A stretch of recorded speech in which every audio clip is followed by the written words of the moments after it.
Hi guys, అస్సలం వాలేకుం. నేను mechanic job చేసి మొత్తం వచ్చి కొత్త వీడియో కూర్చొని వీడియో అయితే మిస్ అవ్వకండి. లాస్ట్ వీడియో చూడండి. బండి బోర్ అనేది ప్రతి ఒక్కరు చేయించుకుంటారు. ప్రతి బండి బోరుకు రావాల్సిందే. ఎప్పుడైనా సరే బోరు చేశాక కొన్ని బళ్ళు ఒక 2 months ఫెయిల్ అవ్వడం చూసుంటారు. కొన్ని బళ్ళు ఒక 5 months ఫెయిల్ అవ్వడం చూసుంటారు. కొన్ని బళ్ళు ఒక 1 year ఫెయిల్ అవ్వడం చూసుంటారు. ఖచ్చితంగా ప్రతి బండి సెట్ అవుద్ది అని లేదు. కొన్ని బళ్ళు మనం చెప్పినట్టు కస్టమర్ తోలకపోతే కంపల్సరీ ఫెయిల్ అవుద్ది. కొన్ని బళ్ళు మనం సరిగ్గా ఎక్కిపోతే కొంతమంది మెకానిక్లు చక్కగా ఎక్కిపోతే ఫెయిల్ అవుతాయి. ఓకేనా? కానీ ఒక 1 day 2 daysలో ఇంజిన్ ఫెయిల్ అవ్వడం ఎప్పుడైనా చూసారా? ఈ బండి అయితే అలాగే జరిగింది. సేమ్ 2 stroke బండి, ఎక్సెల్ సూపర్ హెవీ డ్యూటీ కాదు, అంతకంటే ముందు మోడల్లో. సో దీన్ని చూసినా కదండి. బోర్ అనేది మనోడు చంద్రగుంటలో అక్కడ చేయించాడంట, చనుబండ్లో అక్కడ చేయించి మనోడు అయితే ఇంటికి వచ్చాడు. మళ్ళీ బండి అయితే ఆగిపోతుంది. దానికి రీజన్ ఏంటి? బోర్ అయితే ఫెయిల్ అయిపోయింది. చూస్తున్నారు కదా, నేను పిస్టన్ బయటికి పీకి లోపలైతే పెట్రోల్ పోస్తే ఏమైతుందో మొత్తం కింద చమ్ము వచ్చేసింది. అర్థమవుతుందా? ఎప్పుడైనా సరే మనకి పిస్టన్ రింగులు కూడా ఎక్కించాం. దాంట్లో పిస్టన్లో మనం అయితే పెట్రోల్ పోసాము, అది చూస్తున్నారు చమ్మ ఎలాగ వచ్చేస్తుందో. అలా చమ్ము వచ్చేసిందంటే మాత్రం ఆయిల్ అయితే వేస్తూ ఉంటుంది. ఓకేనా? రింగులు సరిగ్గా లేవు, లోపల రింగులు అరిగిపోవడమో, రింగులు సరిగ్గా ఎక్కిపోవడమో, ఇలాంటి విషయాలప్పుడు మాత్రం ఇలా జరిగిద్ది.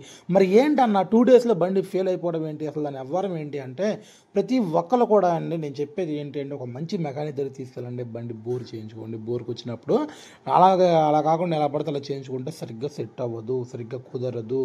అర్థమవుతుందా మీకు? ఇప్పుడు కస్టమర్ వచ్చేసి ఎక్కడికో వెళ్తుంటే పాపం అక్కడైతే ఆయనకి బాగా ఇంజిన్ అనేది బండి అనేది ఆగిపోయిందంట. మెకానిక్ దగ్గరికి వెళ్తే మన మెకానిక్ సోదరు అయితే బండి బోర్ చేసుకోవాలి, 2000 రూపాయలు అయిద్దని చెప్పాడంటే ఆఫ్ బోర్ అంటే అసలు బండికి ఎప్పుడైనా నేను చెప్పేది ఏంటి అంటే, అసలు బండికి ఆఫ్ బోర్ ఎప్పుడు చేయించుకోవాలి, ఏ విధంగా చేయించుకోవాలి, ఆఫ్ బోర్ చేయించుకుంటే బండి ఎలా ఉంటుంది, ఫుల్ బోర్ చేయించుకుంటే బండి ఎలా ఉంటుంది, ఈ రెండు కూడా మీరు తెలుసుకొని ఇప్పుడు బండి చేయించుకోండి. అబ్బా, ఎలా పడితే అలాగా బ్లైండ్గా చేయించుకోమాకండి. అర్థమవుతుందా? ఈ బండి కాకుండా ఇంకో బండి కూడా నేను ఇప్పుడు ఎక్సెల్ బండి ఓడ తీశాను. దాని గురించి కూడా నేను మీకు ఒక 2 daysలో మీకు వీడియో అప్లోడ్ చేస్తాను. ఆ బండి వచ్చేసి కూడా ఫుల్ బోరే, ఈ బండి కూడా ఫుల్ బోరే. ఓకేనా? ఇప్పుడు దీనికి వచ్చేసి ఆఫ్ బోర్ చేశాడు మన మెకానిక్ సోదరు ఎవరైతున్నాడో, ఆఫ్ బోర్ చేశాడు. ఏంటి ఆఫ్ బోర్ అంటే? మరి దీనికి వాల్స్, క్యామ్ చైన్, తొక్క తోటకూర ఏమి ఉండవండి. దీనికి లోపల ఏముంటాయి అంటే, అసలు ఆఫ్ బోర్కి వచ్చేసి బోర్ కటింగ్ చేసి ఎక్కిచ్చేసాడండి. బోర్ కటింగ్ వచ్చేసి ఒక 650, 700, ఒక 800 మీకు అర్థమవుతుందా? 800 ఉంటుంది. ఆ 800, 750 పెట్టి మనోడు ఇన్వెస్ట్మెంట్ పెట్టి దాని మీద పెట్టేసి బోర్ కటింగ్ చేసేసి ఎక్కిచ్చేసాడు, కార్పెటర్ క్లీన్ చేసి. అంతే, కస్టమర్ అయితే ఇంటికి వచ్చేసాడు. మనోడు చెప్పాడంట 1 year వారంటీ ఉంది అని చెప్పి. బోర్కి ఎవడబ్బా వారంటీ వేస్తుంది? దీని అవ్వ ప్రాణానికే వారంటీ లేదు. బోర్కి వారంటీ ఏంది నాకు అర్థం కావట్లేదు. అర్థమవుతుందా? నేనైతే కనుక ఎప్పుడు ఎవరికి వారంటీ అనేది అస్సలుగా ఇవ్వను. అర్థమవుతుందా? ఇప్పటిదాకా ఎవరికి ఇవ్వను కూడా. ఎందుకంటే మనం చేసేది నేను కరెక్ట్గా చక్కగా చేస్తాను. ప్రతిదీ కూడా నేను నీట్గా చేస్తాను. మనం చేసినప్పుడు, మనం చెప్పినప్పుడు ఇలా తోలుకోండి రా బాయ్, ఇలా తిరగండి రా బాయ్, ఇలా మెయింటైన్ చేయండి రా బాయ్ అని మనం చెప్పినప్పుడు ఇలా తోలకుండా వాళ్ళకి నచ్చినట్టు, వాళ్ళకి ఇష్టం వచ్చినట్టు తోలుకుంటే ఎట్ట కుదరదు కదా. సో మనం అందుకనే వారంటీ ఇవ్వమబ్బా.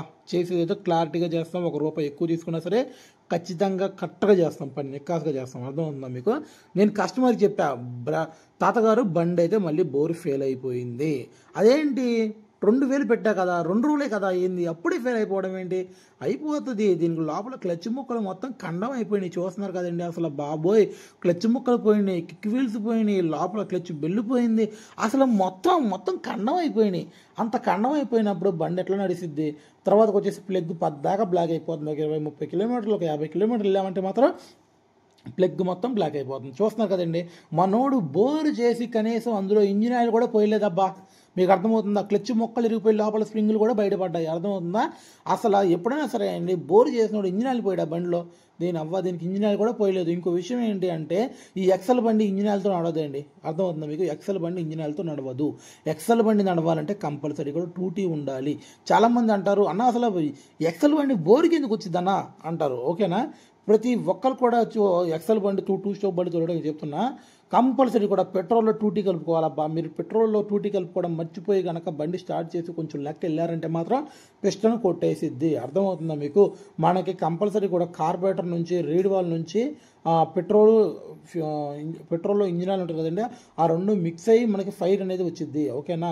మీరు కనుక పెట్రోల్ పోసి ఇంజిన్ ఆయిల్ 2T కలపలేదంటే మాత్రం బండి పిస్టన్ అనేది సీజ్ అయిపోద్ది. ఓకేనా? ఎప్పుడైనా సరే మీరు పెట్రోల్తో పాటు ఇంజిన్ ఆయిల్ పోసుకోండి. కుదిరితే 1 లీటర్ పెట్రోల్కి ఒక 20 రూపీస్ 2T కలుపుకుంటే ఏం కాదు. మీకు 10 రూపీస్ 2T ప్యాకెట్ ఎక్కువ కలుపుకుంటే లాస్ ఏమీ లేదు. మనకు అర్థమవుతుందా? కొంచెం స్మోక్ ఎక్కువ వచ్చింది అంతే, లాస్ లేదు. కాకపోతే ఇంజిన్ బాగుంటుంది. ఓకేనా? సో దీనికి వచ్చేసి మనం ఇప్పుడైతే ఫుల్ బోర్ చేస్తున్నాం. కనెక్టింగ్ నట్ అయితే ఘోరంగా ప్లే ఉంది, అర్థమవుతుందా? ఆఫ్ బోర్ చేసుకోవాలి అంటే ఎలా చేసుకోవాలి? కనెక్టింగ్ రాడ్ కనుక బాగుంటే చేసుకోవాలి. ఒక 100% అనుకోండి, ఒక 100%లో కనెక్టింగ్ రాడ్ ఒక 70%, 60%, కనీసం ఒక 60-70 పైన ఉంటే మాత్రం ఆఫ్ బోర్ కంపల్సరీ చేసుకోవచ్చు, ఏమీ కాదు. మీకు గనక 30, 40, 50% కనుక కనెక్టింగ్ రాడ్ ఉన్న 50 ఉన్నా చేసుకోవచ్చు, పర్లేదు. కానీ 50 కంటే బిలో 40, 30 ఆ రేంజ్లో మీకు ప్లే ఉన్నప్పుడు కనుక మీరు ఆఫ్ బోర్ చేసుకున్నారంటే మాత్రం బోర్ అనేది ఆగదు. ఆ కనెక్టింగ్ రాడ్ ప్లే వల్ల పిస్టన్ కూడా మీకు మళ్ళీ కొట్టేసిద్ది, మళ్ళీ బోర్ చేసుకోవాలి. ఇట్లా మీరు ఎన్నిసార్లు ఆఫ్ బోర్ చేసుకున్నా సరే బండి అయితే ఆగదు. మీకు కనెక్టింగ్ రాడ్, ఇంజిన్ బేరింగ్లు మంచిగా ఉన్నప్పుడు మాత్రమే మీరు ఆఫ్ బోర్ చేసుకోవాలి. అలా లేని పక్షాన ఏం చేయాలి? ఫుల్ బోర్ చేసుకోవాలి. అర్థమవుతుందా మీకు? దీనికి వచ్చేసి లోపల ఆయిల్ సిల్లు కూడా పోయినాయి అబ్బా. అసలు చూస్తున్నారు కదండి, మీకు ఈ క్లచ్ కవర్లోంచి ఆయిల్ అనేది పొరపాటున బయటికి వెళ్ళదు, పిస్టన్లోకి అసలుకే వెళ్ళదు. మొత్తం క్లచ్ కవర్లో ఉంటుంది. ఎందుకు? ఆ క్లచ్ ముక్కల కోసం, క్లచ్ బిల్లు కోసం, అవి ఫ్రీగా ఉండటం కోసం మాత్రమే ఆ ఆయిల్ అనేది అందులో ఉంటుంది. ఓకేనా? అది కనుక అయిపోయిందంటే మాత్రం ఆడికాడ క్లచ్ ముక్కలు, క్లచ్ బిల్లు మొత్తం పట్టేస్తాయి. ఓకేనా? సో మొత్తానికి వచ్చేసి అసలు దీనికి ఈ వీడియో నేను ఎలా చేస్తున్నా అంటే, ఈ బండికి ఏమేమి సామాన్ వేస్తున్నా, అసలు ఎంత అవుతుంది, దీని కాస్ట్ ఏంటి, దీని వ్యవహారం ఏంటి, దీని కథ ఏంటి, దీని మొత్తం ప్రాసెస్ నేను ఇంకో వీడియో మీకు చేసి నేను అప్లోడ్ చేస్తాను. ఓకేనా? సో మొత్తం నెక్స్ట్ వీడియో కూడా వెయిట్ చేయండి. వీడియోస్ లైక్ చేయండి, షేర్ చేయండి. కొత్త వాళ్ళు సబ్స్క్రైబ్ చేసుకోండి.